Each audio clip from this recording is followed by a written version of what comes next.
전능하신 하나님 아버지께 예배드리기 위하여 모이신 모든 분들을 주님의 이름으로 환영합니다. 이 시간 우리 마음을 모아서 주님께 정성껏 예배드리도록 하겠습니다. 수고하고 무거운 짐진 자들아 다 내게로 오라. 내가 너희를 쉬게 하리라. 나는 마음이 온유하고 겸손하니 나의 멍에를 메고 내게 배우라.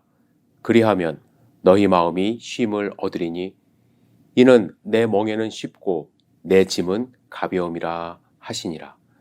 사랑과 은혜가 충만하신 아버지 하나님, 주님의 말씀을 의지하여 주님께 나아갑니다.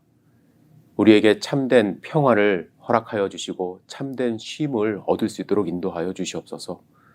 우리가 드리는 찬양을 기쁘게 받아주시옵시고 하늘의 신령한 은혜를 부어주셔서 하나님을 만나는 귀한 예배 시간이 될 수 있도록 축복하여 주시옵소서. 주님께 감사드립니다. 예배의 시종을 의지합니다. 예수님의 이름으로 기도드렸사옵나이다. 아멘. 전능하고 오셔서 주 이름 찬송케 하옵소서. 영광과 권능의 성부여 오셔서 우리를 다스려 주옵소서.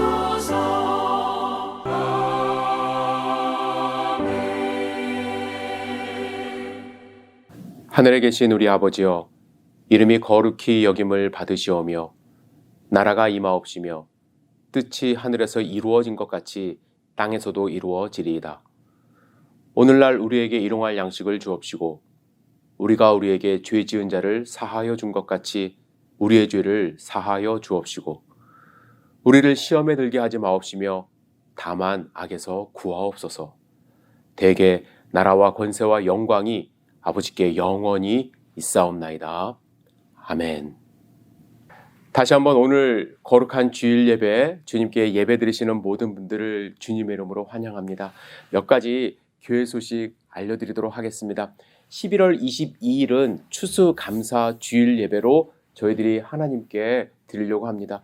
1년을 되돌아봤을 때 참 힘들고 어려운 그러한 2020년이었지만 그럼에도 불구하고 우리에게 베풀어 주신 은혜를 생각하며 하나님께 감사의 예배를 드리려고 합니다.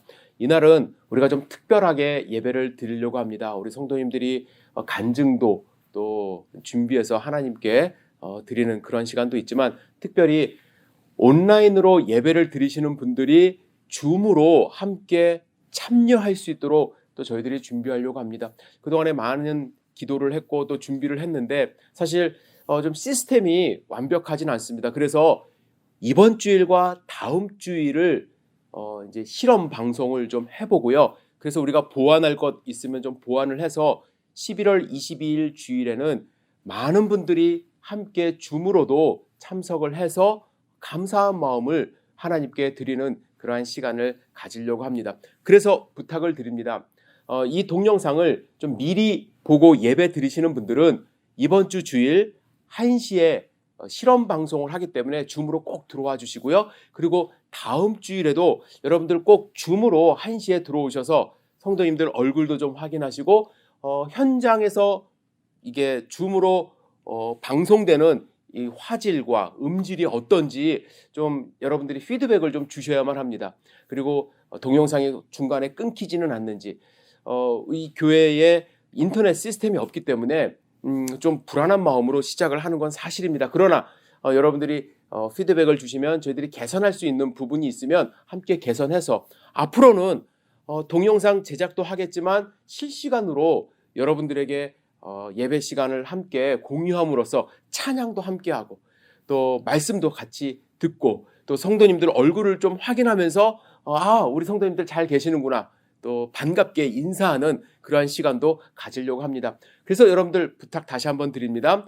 이 동영상을 미리 보신 분들은 주일 그러니까 11월 8일 주일입니다. 8일 주일 오후 1시에 다시 한번 실시간으로 들어와 주시기를 부탁을 드리고 또 15일 주일과 22일 주일에도 여러분들 들어오셔서 실시간으로 방송되는 동영상 예배 꼭 참여해 주시기를 다시 한번 부탁을 드립니다. 그래서 우리가 정말 뜻깊은 추수감사주일, 하나님께 감사와 찬양을 올려드리는 추수감사주일이 되었으면 좋겠습니다. 지금 온라인 강의가 만들어지고 있고 계속 배포가 되고 있습니다. 여러분들 가정에서 시간 되실 때 꼭 들어주시고 기대하는 마음으로 또 피드백을 좀 주셨으면 좋겠어요.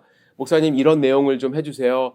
이런 내용이 좀 부족해요. 저희한테 피드백을 주시면 저도 최선을 다해서 만들고 또 여러분들과 공감을 갖도록 하겠습니다.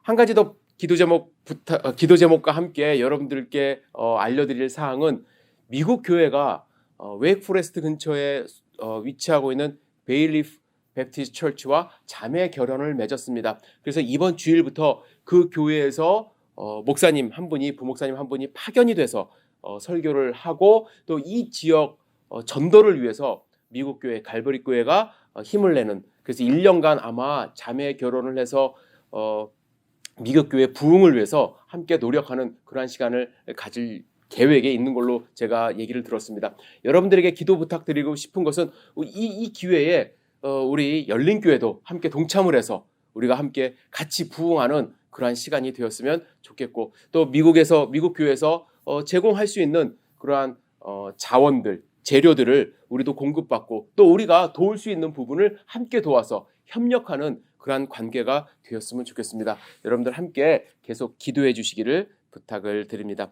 이 시간에 찬송가 95장 나의 기쁨 나의 소망 되시며 예수님을 함께 생각하며 또 예수님이 나에게 어떤 분이신지 고백하는 그러한 마음으로 찬송가 95장 함께 부르신 후에 우리 황서원익 집사님 우리를 대표해서 주님께 기도 드리도록 하겠습니다. 함께 찬양 드리겠습니다.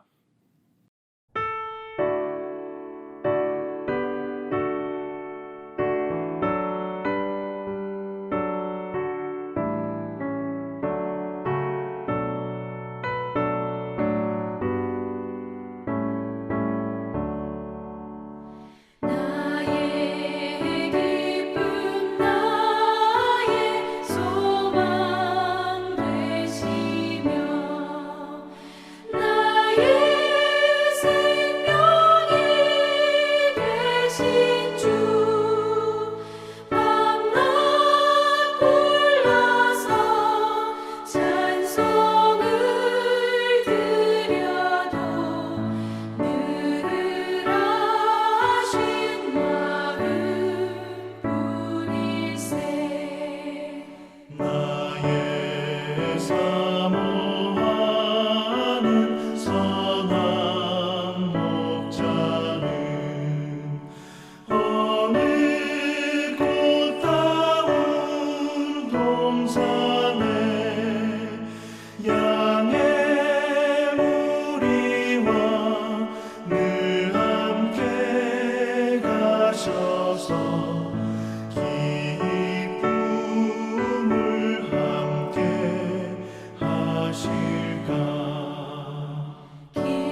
다 함께 기도 드리시겠습니다. 사랑의 하나님, 주님의 크신 은혜와 사랑에 감사와 찬양을 올려드립니다.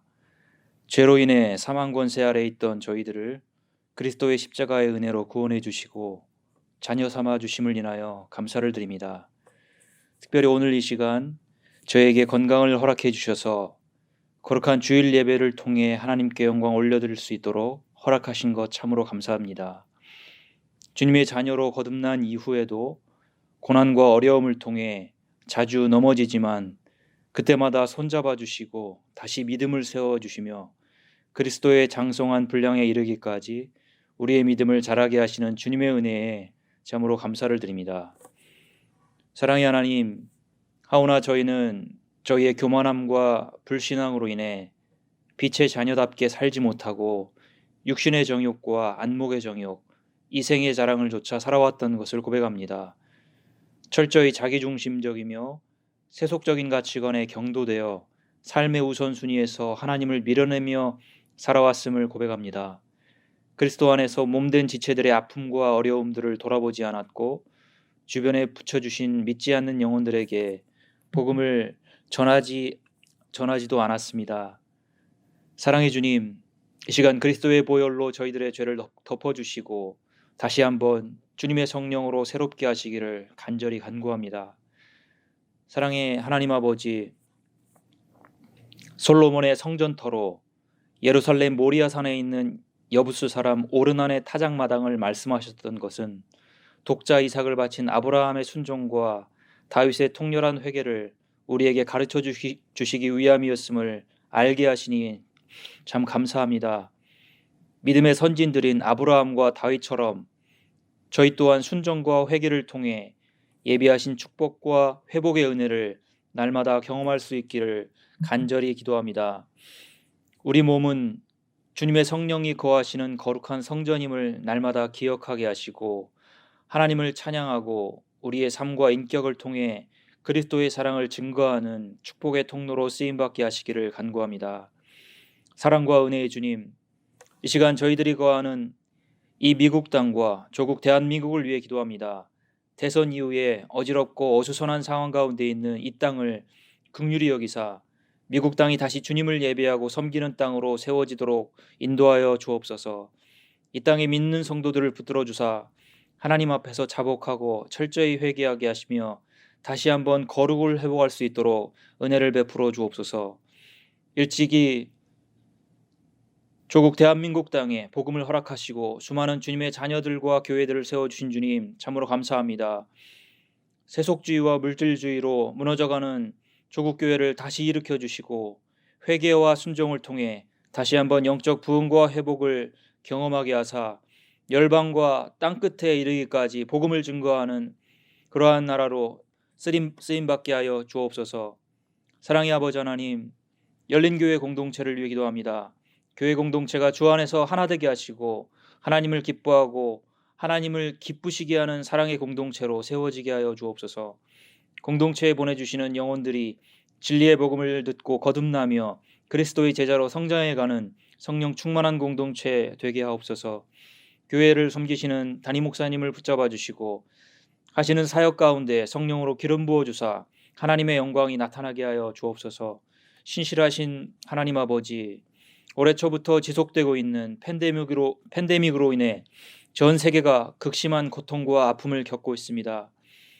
자비의 주님, 믿음으로 이 힘든 고통의 터널을 지나가고 있는 지체들을 긍휼히 여기사 위로하시고 이 터널의 끝에서 코로나의 종식을 목도하며 하나님을 찬양할 수 있는 그날이 하루속히 올 수 있도록 은혜를 베풀어 주옵소서.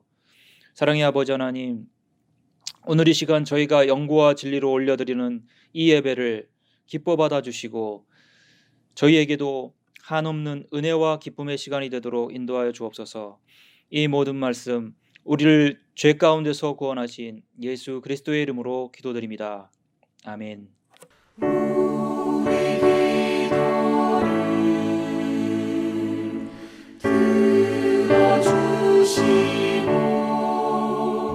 주님의 평화를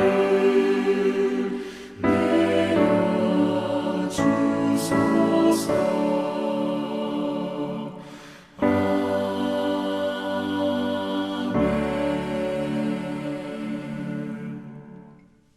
이 시간 우리에게 허락하신 하나님의 말씀을 함께 읽고 나누도록 하겠습니다. 오늘 우리가 함께 나눌 말씀은 베드로전서 4장의 말씀인데요. 1절부터 6절까지의 말씀을 함께 읽도록 하겠습니다. 1절부터 읽겠습니다. 그리스도께서 이미 육체의 고난을 받으셨으니 너희도 같은 마음으로 갑옷을 입으라. 이는 육체의 고난을 받은 자는 죄를 그쳤음이니 이후로는 다시 사람의 정욕을 따르지 않고 하나님의 뜻을 따라 육체의 남은 때를 살게 하려 함이라. 너희가 음란과 정욕과 술 취함과 방탕과 향락과 무법한 우상 숭배를 하여 이방인의 뜻을 따라 행한 것은 지나간 때로 족하도다. 이러므로 너희가 그들과 함께 그런 극한 방탕에 다름질하지 아니하는 것을 그들이 이상히 여겨 비방하나 그들이 산자와 죽은 자를 심판하기로 예비하신 이에게 사실대로 고하리라. 이를 위하여 죽은 자들에게도 복음이 전파되었으니 이는 육체로는 사람으로 심판을 받으나 영으로는 하나님을 따라 살게 하려 함이라. 아멘. 오늘 주신 말씀을 기대하며 잠시 기도드리겠습니다. 사랑과 은혜가 충만하신 아버지 하나님, 이 시간 주님의 음성을 듣기를 원합니다. 우리 마음 문을 열어주시옵소서. 주님이 허락하신 위로의 말씀, 평강의 말씀을 우리 마음 가운데 새길 수 있도록 인도하여 주시옵소서. 주님 간절히 기도합니다. 사람의 모습은 가려주시옵소서. 오직 성령의 두루마리로 힘입어 하나님의 말씀만 선포될 수 있도록 인도하여 주시고 우리 성도님들 하나님의 말씀만 받을 수 있도록 이 시간을 축복하여 주시옵소서. 주님께 온전히 기대하며 또 기도드립니다. 이 시간을 주관하여 주시옵소서. 예수님의 이름으로 기도드렸사옵나이다. 아멘. 오늘 말씀은 저의 과거 이야기를 여러분들과 나누면서 시작을 하기를 원합니다. 저는 어머님 뱃속에서부터 이제 교회를 다닌 소위 말해 모태 신앙인이었습니다. 저는 개인적으로 이 말은 좋아하지 않습니다. 어머님 뱃속에 있을 때 제가 신앙을 가질 수는 없잖아요. 그러나 그냥 어릴 때부터 교회를 다녔다라는 말로 그냥 그런 사람을 대명사처럼 그냥 모태 신앙인이라고 이제 표현을 하죠. 근데 저는 어머님 뱃속의 그 모태보다는 저의 경우에는 못해 신앙, 아무것도 하지 못하는, 자발적으로 할 수 있는 것이 없었던 그런 사람이었던 것은 분명한 것 같습니다. 저의 학창시절을 되돌아보면 초중고등학교 때의 생활은 교회와 학교 그리고 집 단 이 세 군데로만 이루어졌습니다. 보통 학생들도 대부분 그렇지만 저희 때는 이제 학원이나 뭐 이렇게 동네에서 노는 그런 경우가 별로 없었습니다. 이 중에서 가장 많은 비중을 차지한 것은 교회였습니다. 제 친구의 대부분은 다 교회에서 만난 친구들이었고 뭐 주일날만 교회를 간 것이 아니라 수요일, 토요일 그리고 틈만 나면 교회 가서 교회 앞마당에서 놀고 친구들 사귀고 그랬습니다. 어릴 때부터 이렇게 교회에서 신앙생활을 하다 보니까 하나님이 살아계신다. 또 예수님이 나를 위해서 십자가에서 못 박혀 죽으셨다라는 사실에 대해서 의심을 해본 적이 없습니다. 그리고 중학교 때 여름 수련회를 통해서 예수님을 인격적으로 만나 믿음의 고백을 하고 또 목회자가 되겠다고 서원을 했습니다. 물론 그 뒤로는 그것을 잊어버리고 그 길을 가지 않겠다고 또한 살아갔었지만 서원이 참 중요합니다. 저는 이 서원의 중요성을 지금 많이 발견을 하는데요. 제가 중학교 때 같이 신앙생활하던 친한 친구 몇 명이 있었습니다. 그중에 4명이 목회자가 됐어요. 나중에 만나서 이야기를 해보면 다 중고등학교 때 하나님 앞에 은혜 받고 서원한 그러한 친구들이었습니다.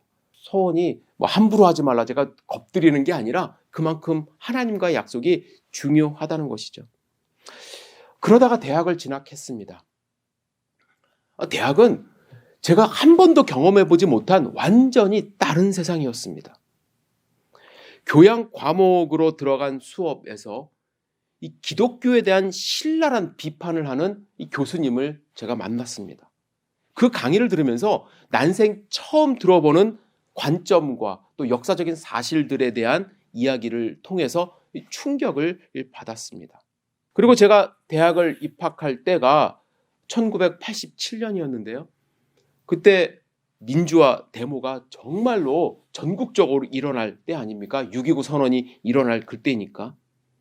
특히 제가 몸담고 있었던 사회학과는 늘 선봉에 서서 앞장서서 데모를 주도했고 또 데모가 끝나면 학급 토론회를 했고요. 또 이 토론회가 끝나면 뒤풀이라고 그래서 이제 뭐 막걸리 술판이 벌어집니다. 뭐 동아리 그 교실에서도 했고 또 옛날에는 학교 안에서도 술을 그렇게 많이 마셨어요. 데모도 사실은 집안에서 부모님이 너무 걱정을 많이 하셔서 좀 많이 불안해했는데 이 술 마시는 분들을 제가 주변에서 거의 본 적이 없는데 술을 너무 마시는 친구들의 모습을 보면서 저는 이 생소하고 힘든 정말 다른 세상이다라는 것을 느끼며 1학년을 그렇게 다녔습니다. 그런데 이 시간이 흐르면서요. 학교에 있는 시간이 많아질 수밖에 없죠. 예? 1학년이니까 당연히 선배님들의 눈치를 보면서 데모에 참여도 해야 됐고 수업을 거부하면서 그 잔디밭에는 꼭 앉아 있어야 되고 그랬으니까요. 학교와 또한 사회에 익숙해지는 제 자신을 경험을 합니다. 이게 낯설질 않은 거예요. 더 이상 1년 이상 그렇게 살다 보니까. 그러면서 동시에 교회와 조금씩 멀어집니다. 믿음이 흔들려요. 한 번도 하나님에 대해서 의심해 본 적이 없고요. 예수님에 대해서 의심해 본 적이 없는데 이 사회가 좀 그렇게 돌아가고요. 그런 이야기들을 하도 많이 듣다 보니까 내 믿음 자체가 흔들리는 것을 경험했습니다. 그래도 이 부모님에 대한 효심이 좀 남아 있어서요. 부모님을 실망시켜드리지 않기 위해서 교회에 많은 봉사를 또한 했어요. 그래서 주일날은 아침부터 저녁까지 교회에 있었습니다. 신앙인의 모습을 하고 있었죠. 그 당시를 회상해 보면 주일날은 교회, 또 평일날은 사회, 혹은 중간지대, 이 적당히 균형을 맞추며 살아갔던 제 모습이 있었습니다. 2학년, 3학년이 되면서 학교에서는 더 이상 신앙을 지키면서 버티던 저는 처음에는 술자리도 안 했거든요. 데모도 가급적 안 하려고 그랬고 그러던 제 모습이 친구들과 어울려 토론하고 그 자리를 참석하는 것이 더 즐거워졌고요. 동시에 교회에서 조금 문제가 좀 생겨서 교회 다니기 싫은 그런 상황이 있었기 때문에 자연스럽게 썬데이 크리스천이 되었습니다. 예배만 드리고 그랬어요. 그런데요. 이런 시간이 지속되면 지속될수록 아주 신기한 것을 경험합니다. 저는 주중에 주말에 신앙생활도 적당히 하고요. 주중에는 사회생활도 적당히 하면서 이 양쪽을 즐기는 자유함이 저한테 있는 것처럼 보였습니다. 겉으로 보기엔 그렇죠. 어떻게 저렇게 자유롭게 평일에는 친구도 만나고 나쁜 짓도 좀 하고 하다가 주일날 저렇게 경건한 모습으로 교회를 갈까? 제 친한 친구는 알고 있었거든요. 그런데요. 어느 쪽에서도 진정한 자유를 느끼지 못하고 있었어요.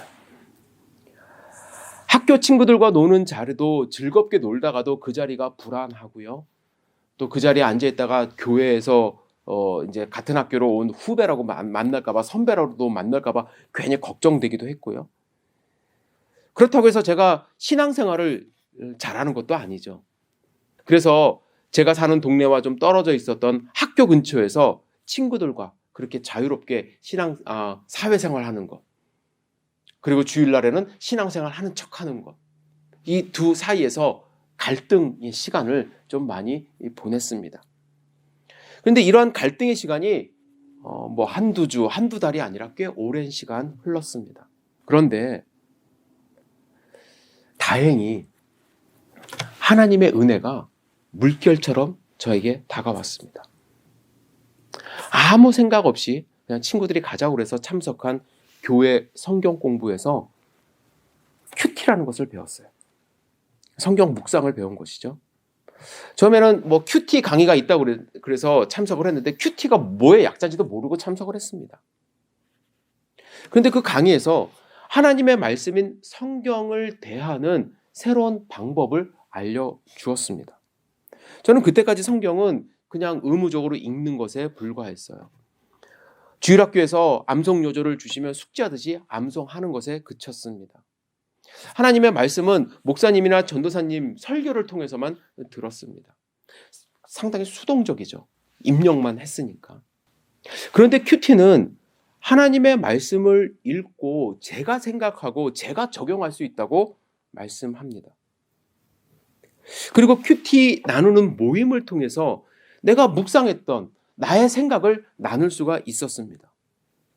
저는 그 모임을 통해서 많은 은혜를 경험했는데 그 중에 하나가 무엇이었냐면 성경 말씀을 읽으면서 내가 가진 의문점들을 다른 사람들 동일하게 갖고 있었다라는 거예요. 저는 그동안에 제가 성경 말씀을 읽으면서 의문점을 갖는다는 것 자체에 대한 죄책감이 있었거든요. 그래서 누구한테 감히 물어보지도 못했어요. 그런데 알고 보니까 제가 가진 의문점 동일하게 다 갖고 있었더라고요. 그런데 더 놀라운 것은요. 그런 의문점을 갖고 서로 대화하는데 답이 나질 않아요. 답도 없는 대화를 막 1시간, 2시간씩 막 웃으면서 하는 거예요. 처음에는요. 그런 대화가 저는 싫었어요. 그래서 가고 싶지도 않았어요. 그런데 그 모임이 저를 다시 하나님께로 인도하는 통로가 되었습니다. 난생 처음 성경에 밑줄 그어가며 읽기 시작했어요.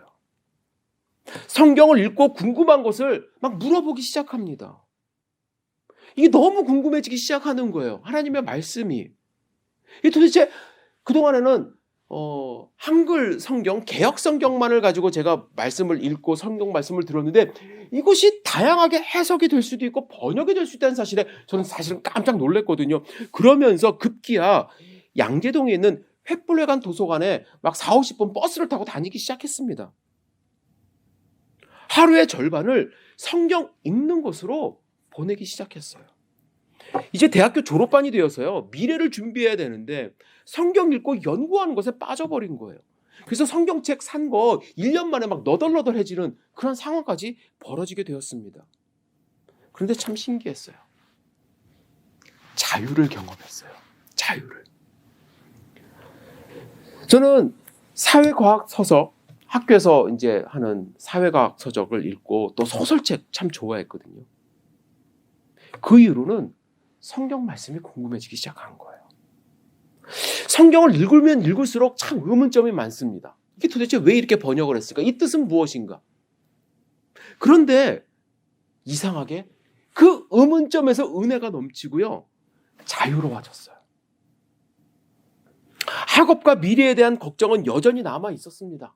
걱정이 없는 것은 아니에요. 그런데 더 이상 사회 친구들, 학교 친구들, 학교에서 했던 그런 토론들 거기를 자연스럽게 가지 않게 되면서 이상하게 하나님 말씀 속에서 자유함을 경험하고 기쁨과 행복을 누리기 시작했습니다. 학교 친구들과 단절되어 갔어요. 그런데 그 친구들과 단절되는 게 걱정되질 않고요. 세상에서 놀았던 자유가 제가 그때 당시 자유라고 생각했던 그 자유가 제가 누리고 있던 이 진짜 자유를, 기쁨을 빼앗아가지 못했어요. 그 뒤에 일어난 일들, 제가 어떻게 신학교를 가고 목회자가 되었는지에 대해서는 다음 기회에 말씀을 드릴게요. 제가 드리고 싶은 말씀은 제가 누린 자유에 대해서입니다. 여러분은 이 자유를 무엇이라고 생각하십니까? 대학에 처음 입학했을 때 저는 자유를 누린다고 생각을 했어요. 그죠? 사회활동도 하고, 과대표도 하고, 데모도 좀 해보고, 술판에 좀 앉아서 이야기도 좀 하고, 교회만 얽매이지 않는 그런 삶을 사는 것 자유라고 생각을 했습니다. 그런데 진짜 자유를 경험해 보니까 하나님이 우리에게 허락하신 자유는 학교 생활과 신앙 생활을 적당히 저울질하며 내가 하고 싶은 것을 할 때에 그냥 양다리 걸치며 멋대로 생활하는 것이 아니라 어떠한 거리낌도 없이 풍성한 하나님의 은혜를 누리는 것, 그 안에서 내가 정말로 기쁨과 행복을 누리는 것, 그것이 자유라는 생각을 하게 되었습니다. 물론 사람마다 이 자유를 경험하는 방법이 다르다고 생각합니다. 저는 하나님의 말씀을 읽고 묵상하고 연구하는 과정에서 하나님의 은혜를 깨닫고 그 안에 거하는 자유를 누렸어요. 그래서 제가 아마 여러분들에게 매일 성경 묵상을 강조하고 하나님 말씀 읽어야 된다고 그러고 암송해야 된다고 말씀을 강조하는 이유도 여기 있는 것 같습니다. 그러나 저는 동시에요, 어떤 분들은 예배를 통해서 이 자유를 경험한다고 생각을 해요. 또한 어떤 분들은 기도 시간을 통해서 세상과 단절된 그 시간이 정말로 하나님이 허락하신 기도의 자유, 하나님과 교제하는 자유, 기도를 통해서 경험할 수 있다고 생각을 합니다. 어떤 분은 찬양을 통해서, 어떤 분은 봉사를 통해서 이 자유함을 경험할 수 있다고 저는 생각을 합니다. 그런데 중요한 것은요, 어떠한 방법이 중요한 것이 아니라 하나님이 허락하신 이 진짜 자유, 하나님과 교제하는 자유를 맛보면 세상에서 맛본 자유를 더 이상 찾지 않는다는 거예요. 저는 오늘 본문에서 베드로가 이 자유에 대해서 말하고 있다고 생각합니다. 2절을 보면 그 후로는 다시 사람의 정욕을 따르지 않고 하나님의 뜻을 따라 육체의 남은 때를 살게 하려 함이라.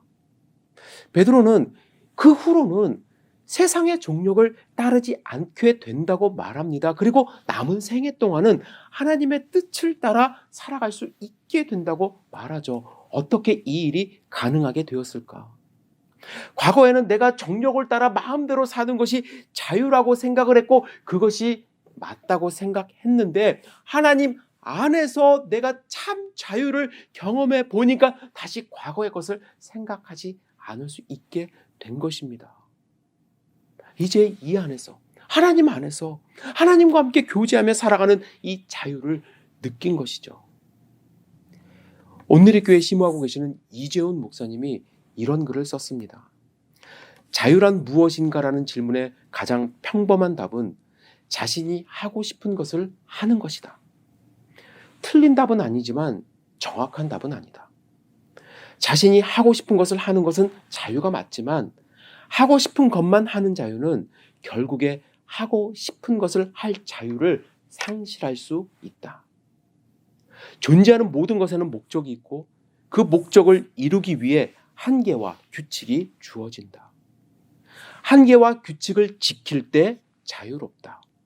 그러므로 자유란 하고 싶은 대로 하는 것만이 아니라 해야 하는 것을 하는 것이다.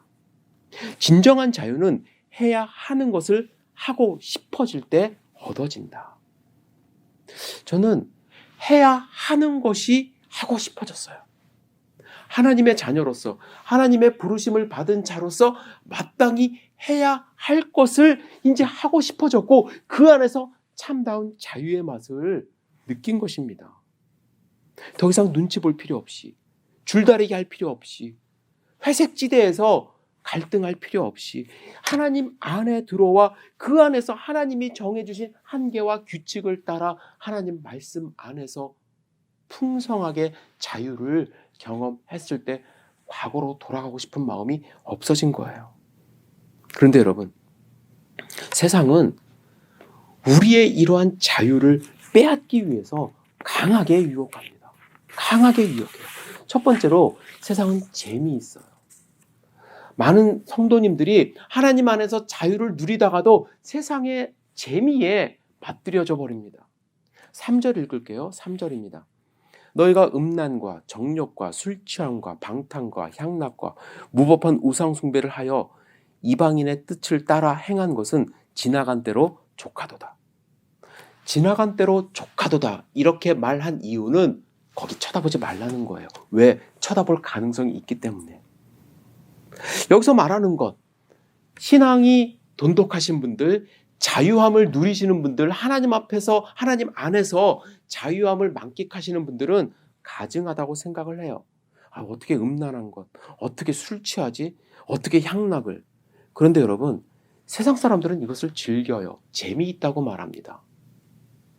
제가 미국에서 신학 공부를 한 후에 이제 전도사님으로 3년 사역을 하고 또 조금 빠르지만 1998년에 안수를 받았어요.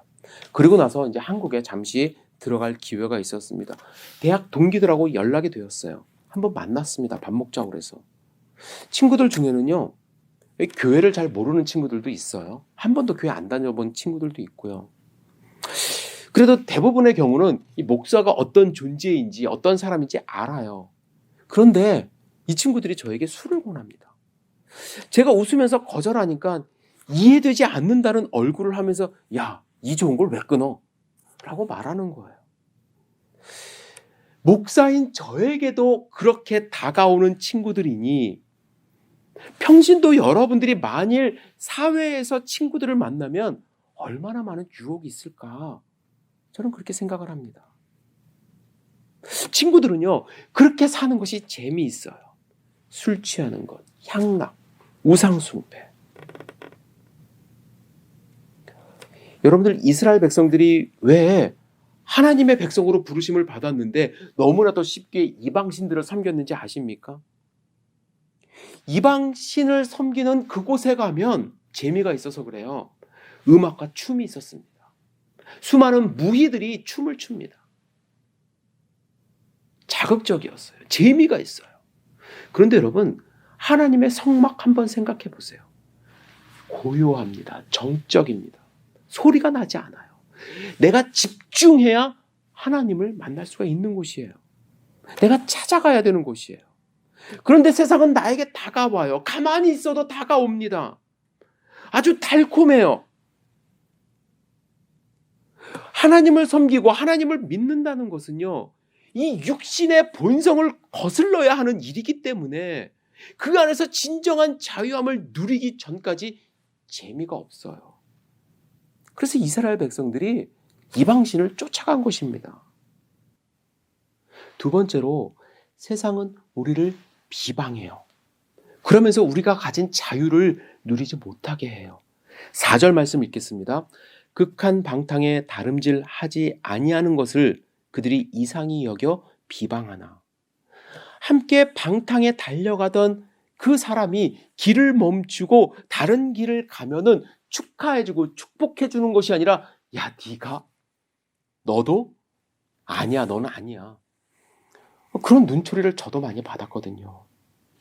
찰스 콜슨 아십니까? 그는 워러게이트 사건에서 리차드 닉슨 대통령의 최측근이었습니다. 보좌관이었어요. 워러게이트 사건 때문에 그가 당연히 죄가 발각이 돼서 감옥에 가게 됐죠. 감옥에서 그가 예수님을 만난 거예요. 잘못을 인정하고 회개하고 본 어게인, 새로운 삶을 살기로 작정했습니다. 그래서 본 어게인이라는 책을 썼어요. 그런데요, 그의 죄를 비판하던 언론은 그의 중생, 본 어게인을 축하해주고 축복해주는 것이 아니라 놀리기 시작합니다. 야유하기 시작합니다. 자기가 무슨 중생이야. 놀림거리가 되는 거예요. 세상 사람들은요, 자기와 함께하던 사람이 마음이 변한 것을 두고 비방해요. 여러분들 그거 경험해 보셨는지 모르겠어요. 그 당연하다고 사도 베드로는 이야기를 하고 있어요. 우리는 비방받을 수밖에 없다. 여러분, 우리는 구약 성경으로 읽진 않아요. 하지만 외경이라는 것이 있습니다. 70인역, 헬라어로 쓰여진 구약 성경인데 캐톨릭에서는 그것을 이제 성경으로 읽죠. 거기에 솔로몬의 지혜서가 있습니다. 솔로몬의 지혜서에 이런 말씀이 기록되어 있어요. 좀 길지만요. 교회 전통에서 이 글을 읽고 또 신앙인들이 마음의 무장을 했기 때문에 여러분들에게도 제가 읽어드리고 싶습니다.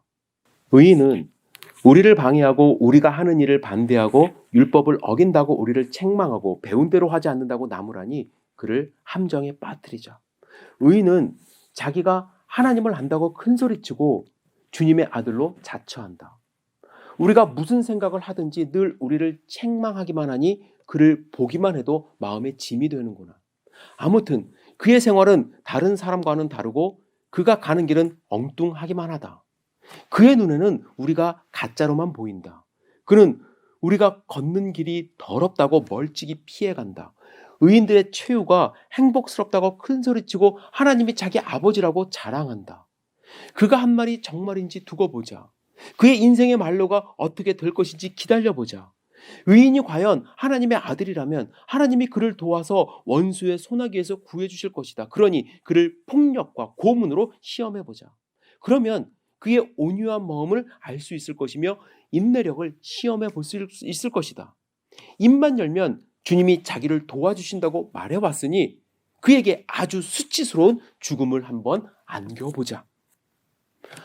악인들은요, 의인이라고 자처하며 하나님의 자녀로 본 어게인한 삶을 사는 사람들을 이렇게 생각한다는 거예요. 의인이 가는 길을 엉뚱한 길이라고 생각합니다. 그래서 폭력과 고문으로 그의 믿음을 흔들어보자 이렇게 생각한대요. 입만 열면 우리는 주님이 도와주십니다. 주님이 함께 하십니다. 이야기하지 않습니까? 악인들은 그 모습을 보면서 수치스러운 죽음을 한번 안겨보자 이렇게 말한대요. 물론 모든 세상 사람들이 이런 것은 아닙니다. 그러나 세상은 우리가 같이 걸어가던 것에 대한 배신이라고 생각을 하는 거예요. 그래서 두고 보고 그냥 놔두지 않는다는 것입니다. 그래서 여러분, 신앙을 지키는 것, 하나님 안에 거하는 것, 하나님이 주시는 자유함을 누리는 것, 이것이 쉽지 않습니다. 그런 의미에서 여러분들은 대단한 거예요. 여러분들은 이 과정을 다 경험하셨잖아요. 그래서 이 자리에 나오신 거고 이 시간을 지켜 하나님께 예배 드리는 것 아닙니까? 베드로도요, 초대교회 성도님들이 이 과정을 경험하고 있지만 그들도 함께 이 과정을 극복할 것을 확신하고 있었던 것 같습니다.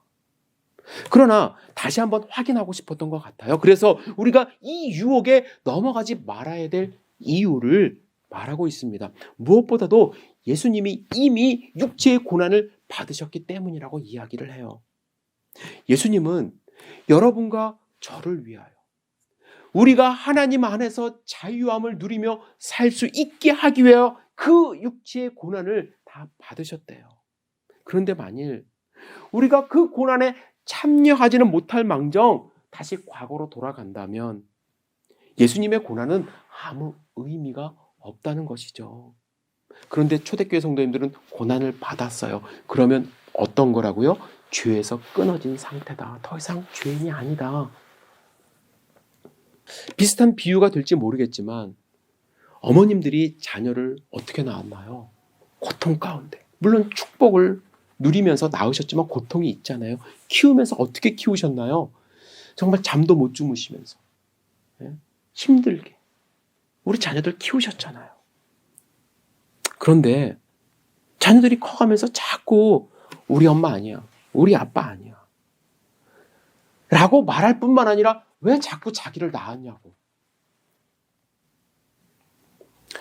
그러면서 집 밖으로 자꾸 나가는 가출하는 그 자녀의 모습을 보면 부모님의 마음은 어떻겠습니까? 물론 사춘기 때 한두 번 그럴 수도 있겠죠. 질풍노도의 시기니까. 그런데 평생 그런 모습으로 살아간다면 부모님의 마음은 찢어질 뿐입니다. 하나님은 여러분과 제가 새로운 삶, 자유를 누리는 삶을 살게 하기 위하여 예수님을 통해서 이미 그 값을 다 지불하셨어요. 어떻게 해요? 예수님의 고통으로, 고난으로. 그래서 하나님의 그 마음으로, 하나님이 우리를 사랑하는 그 마음으로 내 마음에 갑옷을 입으래요. 우리는 하나님의 마음과 똑같을 수는 없습니다. 그래서 공격을 받아요. 만약에 그랬다면 우리 갑옷이 필요 없겠죠. 우리는 여전히 약해요. 시험 듭니다. 유혹 받습니다. 그래서 그 마음으로 갑옷을 제발 좀 삼아서 앞에 보호하라. 화살을 좀 막으라. 외부로부터 오는 공격에 화살을 좀 막으라고 베드로가 이야기하는 것입니다. 그러면 하나님의 갑옷이, 하나님의 마음이 대신 맞아주겠다는 거예요. 세상으로부터 받는 비난이 있거나 주위로부터 받는 아픔이 있으면 예수님이 대신 맞아주고 하나님이 대신 맞아줄 테니까 내가 준 이 갑옷을 입고 승리하며 살아가라고 이야기를 합니다. 더불어 베드로는 우리가 유혹에 넘어가지 말아야 될 두 번째 이유에 대해서 만물이 가까웠다고 이야기를 합니다. 만물이 가까웠대요. 마지막 때에 예수님이 재림하시면 우리는 심판하실 하나님 앞에 서게 될 것이기 때문에 이 세상의 유혹에 흔들리지 말라, 이렇게 이야기를 하는 것입니다. 초대교회 성도님들은 예수님이 다시 곧 재림하실 거라 생각을 했습니다. 그러나 지난주에 제가 말씀드린 대로 그 곧이라는 때가 우리가 생각하는 곧과 하나님의 곧이 좀 다를 수 있어요. 그리고 그때는 하나님만 아세요. 근데 우리가 힌트를 좀 얻는 것은 복음이 땅끝까지 전해지고 하나님의 선택한 백성들이 돌아오는 그 후라고 제가 말씀을 드렸습니다. 그렇다면 이렇게 질문하시는 분들도 있어요. 저도 그런 의문이 많이 있었으니까요.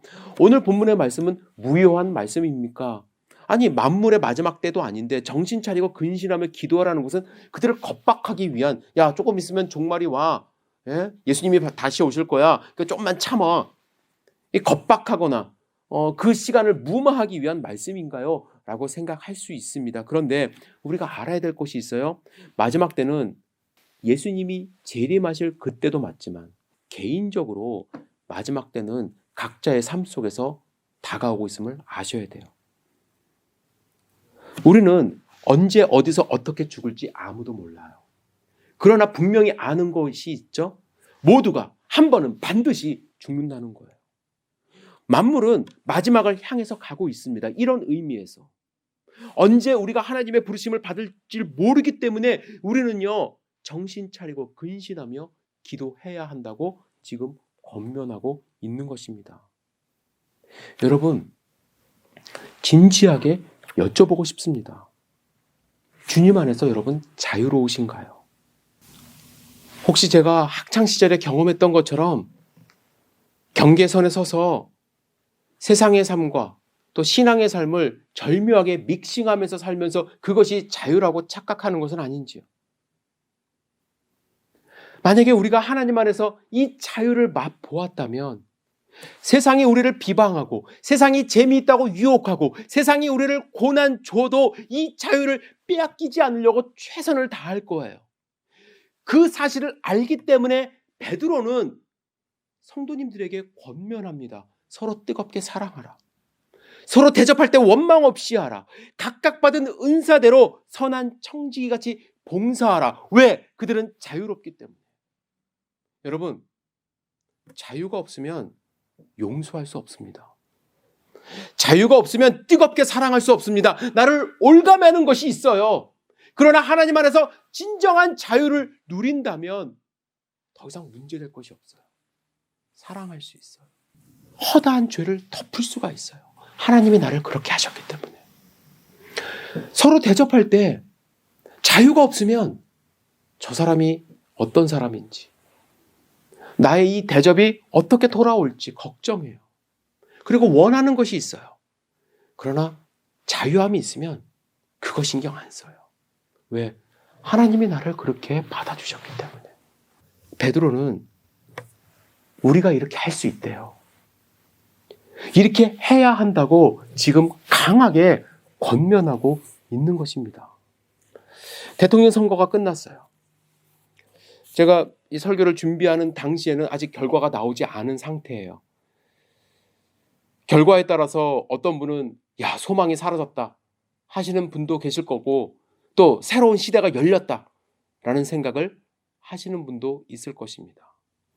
그런데 분명한 것은요, 여러분들의 소망과 자유는 정치인들에게 달려있는 것이 아니잖아요. 13절에 이렇게 말씀합니다. 오히려 너희가 그리스도의 고난에 참여하는 것으로 즐거워하라. 이것으로 즐거워하래요. 이는 그의 영광을 나타내실 때에 너희로 즐거워하고 기뻐하게 하려 함이라. 그리스도의 고난에 참여하는 것이 우리의 즐거움이 되어야 된다고 이야기합니다. 왜? 그 안에 자유함이 있기 때문에.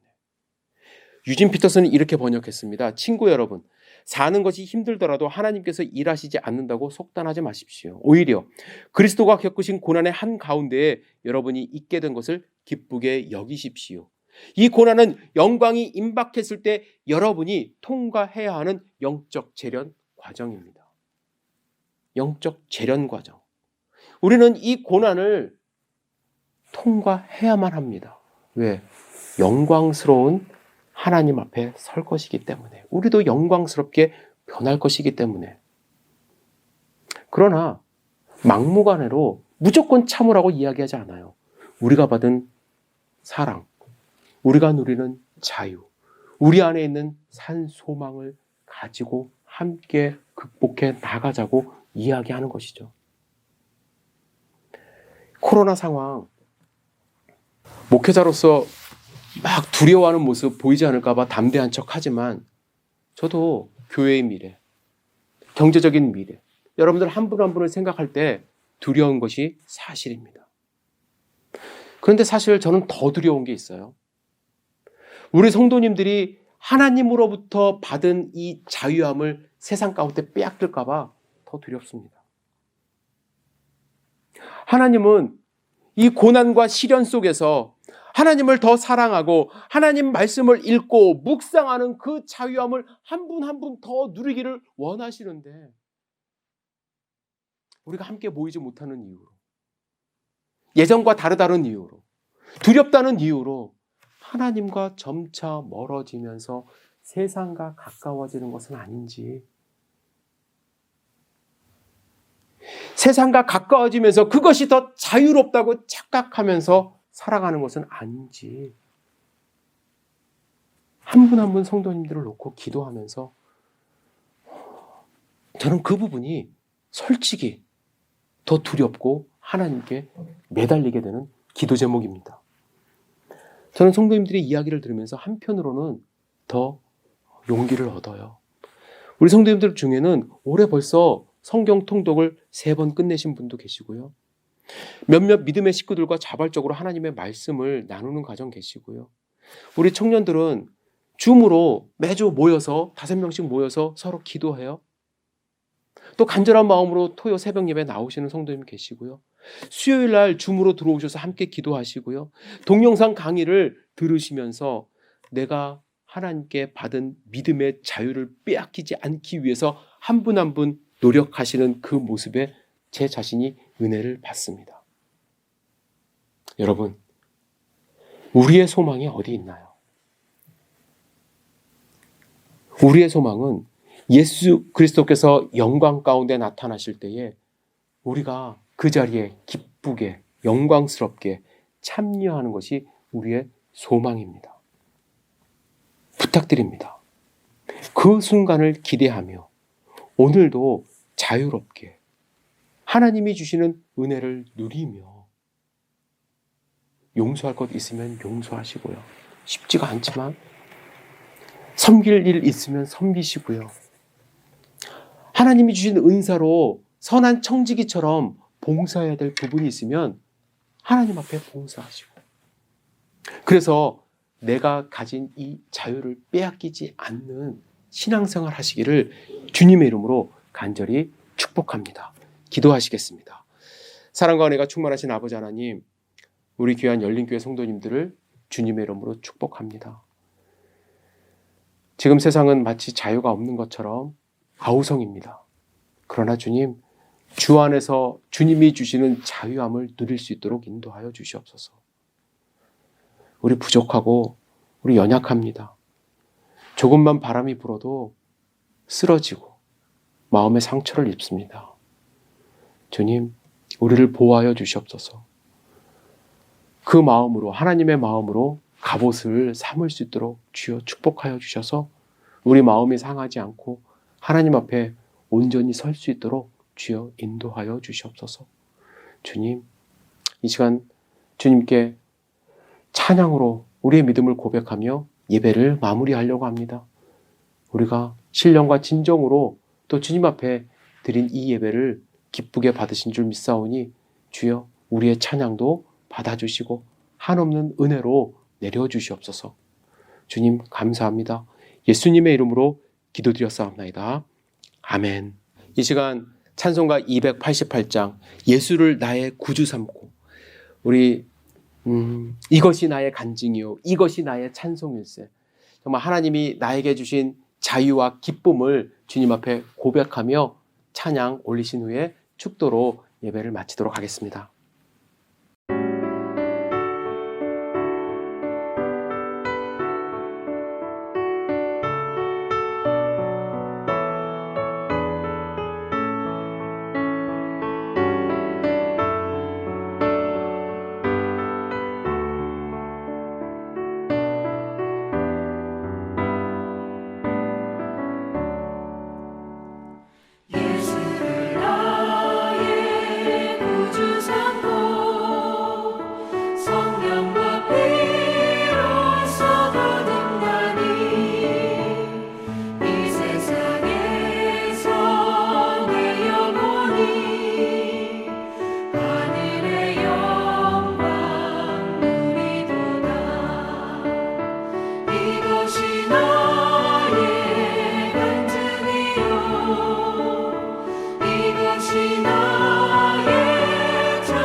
사랑과 은혜가 충만하신 아버지 하나님, 우리 성도님들 주 안의 기쁨 누림으로 마음의 풍랑이 잔잔하니 세상과 나는 간 곳 없고 구속한 주만 보인다고 함께 고백을 드렸습니다. 세상에는 여전히 풍파가 있고 또 풍랑이 일지만 주님만을 바라보며 주님이 주시는 평강을 누리는 삶 살 수 있도록 인도하여 주시옵소서. 그래서 이것이 나의 간증이요, 이것이 나의 찬송이라고 외치며 선언하며 살아갈 수 있도록 주여 축복하여 주시옵소서. 우리 귀한 성도님들 가운데 육신의 연약함으로 간절하게 기도하시는 성도님들, 주님 그 손 붙잡아 주시고 흔들리지 않도록 인도하여 주시옵소서. 또한 우리 성도님들 가운데 미래를 위하여 또 경제적인 어려움으로 주님께 기도하시는 분들, 주님 그 기도 소리를 들으시고 다 응답하여 주시옵소서. 주님 감사합니다. 지금은 우리 구주 예수 그리스도의 무한하신 은혜와 하나님 아버지의 놀라우신 사랑과 성령 하나님의 보호 교통 감동 충만하심이 거룩한 주일 주님께 찬양하고 경배하고 또한 주님이 주시는 말씀으로 도전받는 하나님의 권속들 머리머리 위에 지금부터 영원까지 함께 하시기를 주님의 이름으로 간절히 축원하옵나이다. 아멘.